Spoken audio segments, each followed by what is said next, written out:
2024 kalau bapak salah pilih begini nih, disuruh ngurus laut malah jadi bajak laut. Tapi kalau ceramah orang begini dibilang radikal, amar ma'ruf nahi mungkar. Mana kalau Muhammad kita sogok perempuan, bilang yang lain dah setuju. Kenapa? Muhammad bukan pejabat Indonesia, kasih perempuan hijau matanya. Kalau kan begitu, di mana itu Indonesia? Kita tahu di Indonesia ada pejabat begitu, ada. Kau salah, kenapa kau pilih? Pilih sendiri kau pemimpinmu. Sekarang kau diberi kebebasan pilih pemimpinmu, tapi karena kau disogok, mana orang jahat kau pilih juga. Jangan ketawa, serius orang ini. Yang nggak boleh adalah mempolitisasi politik identitas. Itu yang nggak boleh. Menganggap bahwa politik identitas itu adalah Muslim, itu kan bahaya. Lu fakta sosiologisnya bangsa ini adalah Islam. Ini orang-orang yang mengkritik ya kayak Rocky. Dia keras loh mengkritiknya itu, tapi kan dia pintar memilih diksi supaya dia tidak terjebak kepada penghinaan gitu, karena pasal itu ada. Kita bermohon semoga rahmat Allah senantiasa dicurahkan dan melahirkan keberkahan-keberkahan terbaik yang diridhoi Allah Subhanahu wa taala. Comment, like, and share. Like, subscribe, share, and comment.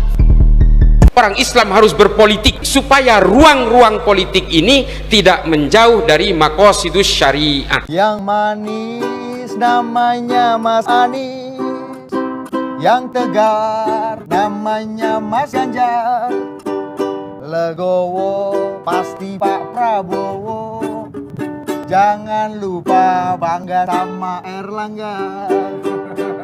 Itulah kandidat capres kita, hasil survei A, B, C, D, E, F, G. Semua belum tentu bisa berlaga. Kita tunggu Jokowi dukung siapa? Ayo semuanya.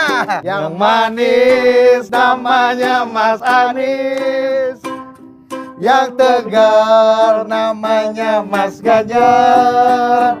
Jangan kalah kita. Masa orang-orang non-Islam aja yang berusaha memata-matai Islam, ya kita juga harus memata-matai mereka.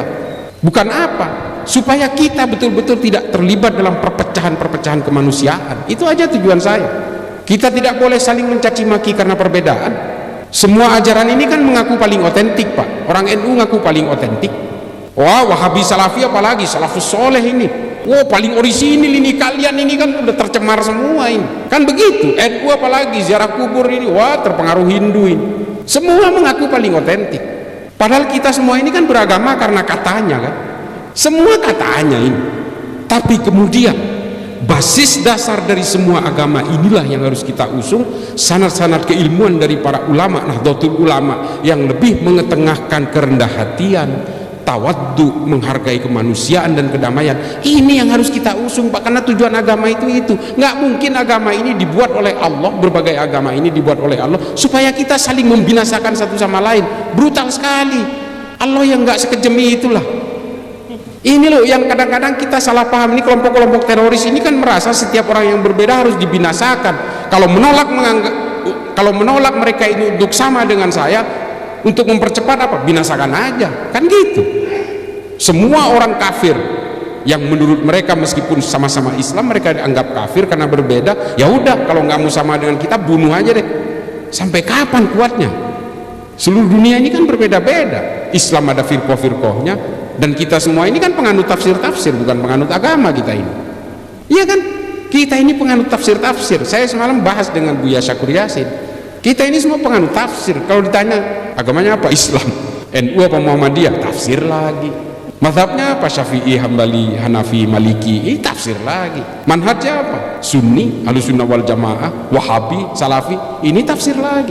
Ijtihadnya siapa yang dipakai? Albani, Abdullah bin Bas, ini kan tafsir-tafsir semua. Nah, dari tafsir-tafsir ini kemudian kita tidak boleh merasa bahwa kita yang paling benar dengan menganggap keyakinan orang lain pasti salah. Kita boleh menganggap keyakinan ini paling benar, boleh banget, that's okay, that's fine, itu boleh. Tapi jangan kemudian menganggap orang yang berbeda ini pasti salah. Ini kan yang menjadi persoalan. Silakan berjenggot, bercingkrang, silakan aja, itu keyakinan. Tapi jangan pernah punya pikiran untuk menganggap orang lain yang berbeda ini pasti kafir dan pasti salah. Dan jangan pernah menghancurkan NKRI, jangan pernah mengkhianati Pancasila. Ini yang jadi masalah kan. Kelompok-kelompok Wahabi ini bukan hanya berjenggot dan bercingkrang, bukan, Pak. Mereka menganggap orang lain kafir. Mereka melakukan klaim-klaim kebenaran. Mereka menganggap orang NU ini orang yang terkontaminasi ajaran-ajaran Hindu dan sebagainya. Jadi Bapak Ibu sekalian, para kiai, mohon maaf, ini saya kadang-kadang sok tahu ini di depan ini. Kadang-kadang saya dianggap, wah ini Cak Islah ini banyak literatur, ini pinter. Bukan Pak, saya cuma lebih dulu dari orang aja, lebih dulu tahu dari orang lain kadang-kadang. Ini yang kadang-kadang orang, ini enggak, saya ini sama, kita ini belajar semua. Tapi memang Pak, itu mobil saya itu setengahnya buku Pak. Semua kitab klasik saya baca, kitab apapun, klasik Islam saya baca, klasik Yunani saya baca. Karena saya nggak mau terpaku hanya pada satu buku lalu menganggap ini yang paling benar.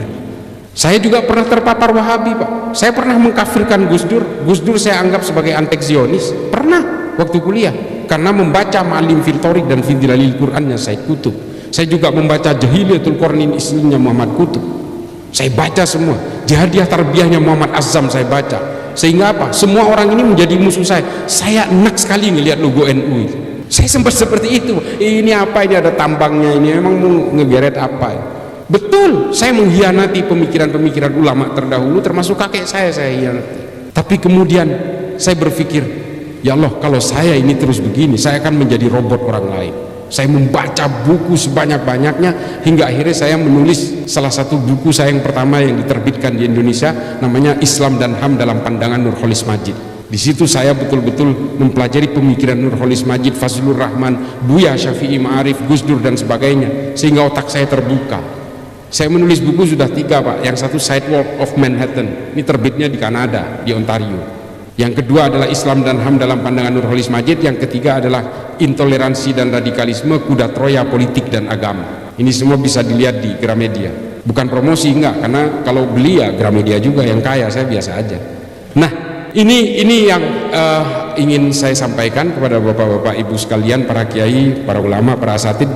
NU ini harus betul-betul dipersolid. Kita harus betul-betul menggunakan rasio berpikir kita bahwa NU ini adalah target utama dari berbagai gerakan ideologi transnasional, khilafah, salafi, wahabi dan sebagainya. Ini kan cuma mereka bertakiyah dan nggak mau ngaku. Akhirnya mereka nyusup ke dalam, menggerus kita satu persatu hingga akhirnya kita betul-betul tidak kokoh lagi. Dan setelah kita tidak kokoh lagi, kita kemudian betul-betul bisa dirubuhkan serubuh-rubuhnya bersama seluruh negara ini. Satu hal yang paling terakhir adalah bahwa mari kita jaga keutuhan negara kesatuan Republik Indonesia, karena Indonesia ini negara nggak masuk akal Pak. Kita ada 17.000 pulau, ada ratusan suku, ratusan bahasa, puluhan agama beserta aliran-alirannya, tapi kita tetap menjadi satu kesatuan negara Republik Indonesia.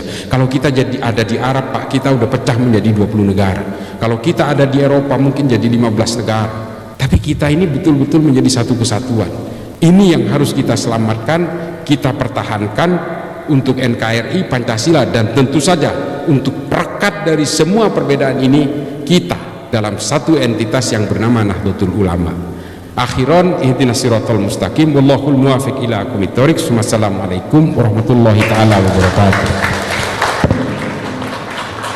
Saya Karin mohon undur diri. Subhanakallahumma wa bihamdika asyhadu an la ilaha illa anta astaghfiruka wa atubu ilaik. Billahi taufiq wal hidayah. Wassalamualaikum warahmatullahi wabarakatuh.